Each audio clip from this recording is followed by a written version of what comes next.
அனைவருக்கும் வணக்கம். இன்னைக்கு நான் உங்களுக்கு ஒரு அழகான கதை சொல்ல போறேன். ஒருத்தர் அவரோட வீட்டு வாசல்ல ரொம்ப நேரமா ஒரு நாய் நின்னுட்டு இருக்கிறத பார்த்துட்டு விசில் அடிச்சு அந்த நாயை கூப்பிட்டாரா. உடனே அந்த நாயும் ஓடி வந்து ரொம்ப பாசமா அவரோட காலையே சுத்தி சுத்தி வந்துச்சான். அப்புறம் அங்க இருந்த படிக்கட்டுல படுத்து உடனே தூங்க ஆரம்பிச்சுதான்.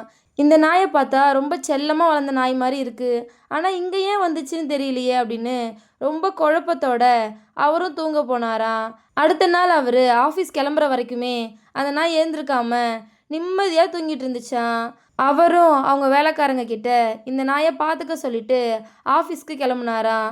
ஈவினிங் ஆஃபீஸ்ல இருந்து வந்ததும் அந்த நாய் காணாம போய் இருந்துச்சாம். வேலைக்காரங்க கிட்ட கேட்டதுக்கு அந்த நாய் மதியமே கிளம்பிடுச்சு அப்படின்னு சொன்னாங்களாம்.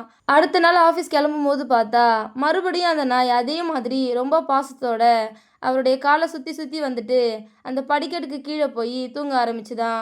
அவரும் ஆஃபீஸ் போயிட்டு ஈவினிங் வந்து பார்த்தா வேலைக்காரங்க மறுபடியும் அந்த நாய் மதியமே கிளம்பிடுச்சு அப்படின்னு சொன்னாங்களாம். இதே மாதிரியே தொடர்ந்து கொஞ்ச நாள் நடந்துக்கிட்டே இருந்துச்சாம். அவருக்கு ஒன்றுமே புரியலையாம். ஒரு லெட்டர் எழுதி அந்த நாயோட கழுத்தில் கட்டி விட்டாரா. அடுத்த நாள் அந்த நாய் வந்ததும் அதோட கழுத்தில் வேற ஒரு லெட்டர் கட்டியிருக்கிறத பார்த்து அதை பிரித்து படிச்சுட்டு பயங்கரமாக சிரிச்சாரா. அப்படி அந்த லெட்டரில் என்ன எழுதிருந்துச்சுன்னா, அன்பு மிக்கவருக்கு வணக்கம், இந்த நாய் என்னோட இதுதான்.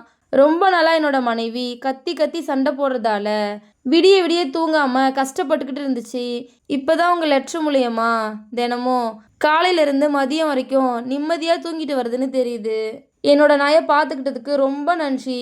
உங்ககிட்ட ஒரு வேண்டுகோள், நாளையிலேருந்து நாய் கூட நானும் வரட்டுமா?